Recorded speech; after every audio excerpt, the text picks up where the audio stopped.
তোমার এই বিদায় আমাদেরকে স্মরণ করিয়ে দেয়, যদি তুমি বাঁচতে চাও তাহলে দেশ ছেড়ে তাড়াতাড়ি পালাও। আজ বাংলাদেশ এক নতুন কিছু দেখেছে। আয়োজন করে আদর যত্ন করে একজন মানুষকে হোটেলের মধ্যে নিয়ে তারপর ভাত খাওয়ানো হয়। সেই লোকটি জানতো না তার জীবনে এইটাই শেষ খাবার। খাবার শেষ হতে দেরি, তার উপরে ঝাঁপিয়ে পড়তে তাদের দেরি হয়নি। নির্মম ভাবে দুনিয়া থেকে বিদায় করে দেওয়া হয় সেই ছেলেটিকে। ওরা এই দুনিয়ার মধ্যে বেঁচে থেকে কি লাভ? সাজানো গুছানো সংসারের মধ্যে হঠাৎ করে তিনি তার মা বাবাকে হারায়। তার শেষ একমাত্র ভরসা তার বড় ভাই, সে ওই দুনিয়া থেকে বিদায় নেয়। এরপর তাকে দেখভাল করার মতো যখন আর কেউ ছিল না, রাস্তার মধ্যে পাগলের মতো ছটফট করতে করতে ঘুরে বেড়ায়। মানুষ তাকে 2-4 টাকা দিত, সেটাই নিত। মানুষ তাকে খাবার দিত, সেটা খেয়ে বেঁচে ছিল। সবারই ধারণা এক পর্যায়ে ক্ষুধার জ্বালা না মিটাতে পেরে ঢাকা বিশ্ববিদ্যালয়ের হলের মধ্যে ঢুকে যায় খাবার খোঁজার জন্য। ওইখানকার শিক্ষার্থীরা তাকে চোর সন্দেহ করে তারপর তার উপরে ঝাঁপিয়ে পড়ে। এরপর ওই লোকটি বারবার বলছিল, আমাকে একটু খাবার দেন, আমি অনেক ক্ষুধার্ত। খাবার তাকে ঠিকই দেওয়া হইলো এবং সেটা খুব আয়োজন করে। চারপাশ থেকে ক্যামেরা ধরা হচ্ছিল। যেহেতু মানসিক ভারসাম্যহীন একজন মানুষ, সেহেতু বুঝতে পারেনি এটাই তার জীবনের শেষ খাবার হতে যাচ্ছে। একবার চিন্তাও করতে পারেনি সেই সকল মানুষগুলো তার উপরে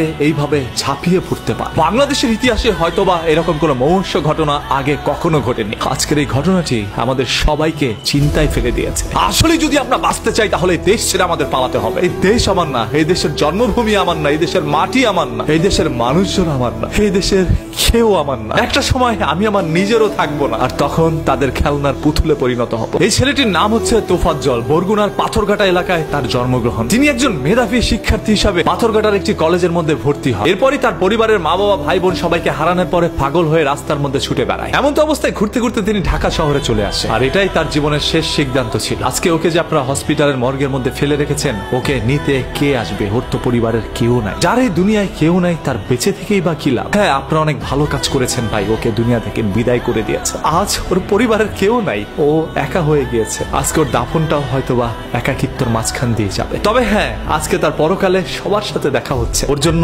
আপনি আমরা তো ওকে কিছু করতে পারি নাই, অন্তত পক্ষে সবাই দোয়া করি মহান আল্লাহ তাআলা ওকে যেন জান্নাতুল ফেরদৌস দান করেন। ধরেই নিলাম এই তোফাজ্জল একজন বড় অপরাধী, তবে ওর উপরে আপনার যে অন্যায় অপরাধ করেছেন সেটা তার চাইতে বেশি বড় অপরাধ। একজন অপরাধীর বিচার করার জন্য যদি আপনি তার চাইতে বড় অপরাধ করে থাকেন, তাহলে আপনার বিচার করবে কে? আজকে দেশের আইন কোথায়? একজন সাঈদের বুকে গুলি চালানোর কারণে বাংলাদেশের সকল মানুষ একত্রে হয়ে বাংলাদেশ স্বাধীন করেছে। আজকে চোর সন্দেহে যে সকল মানুষগুলোর প্রাণহানি হচ্ছে, এদের জন্য এক সময় বাংলাদেশের জনগণ মাঠে নামতে পারে। আর বাংলাদেশের পরিস্থিতি খারাপ করার জন্য উপরের কোনো কুচক্র মহল কি কাজ করছে কিনা সেটাও একটু খুঁটিয়ে দেখতে হবে। আজকে বাংলাদেশে যেখানে এই ধরনের দুর্ঘটনাগুলো হচ্ছে, সেটার পিছনে ছোট্ট ঘটনাগুলো রটানোর জন্য হয়তোবা কোনো একটি চক্র চক্রান্ত করছে। আমরা সাধারণ জনগণ সব সময় তাদের দাবার গুটি ছিল, আজও তার ব্যতিক্রম নয়। তবে জীবন দিয়ে যেন কারো ভাত খেতে না হয়। আপনি যদি একজন বাংলাদেশের সন্তান হয়ে প্রতিবাদ করতে পারেন, তাহলে মনে রাখবেন বাংলাদেশের সন্তান আমি নিজে। প্রতিবাদ আমরাও করতে জানি। যেখানেই হবে অন্যায়, সেখানে অন্যায়ের বিরুদ্ধে অবশ্যই প্রতিরোধ গড়ে তুলব।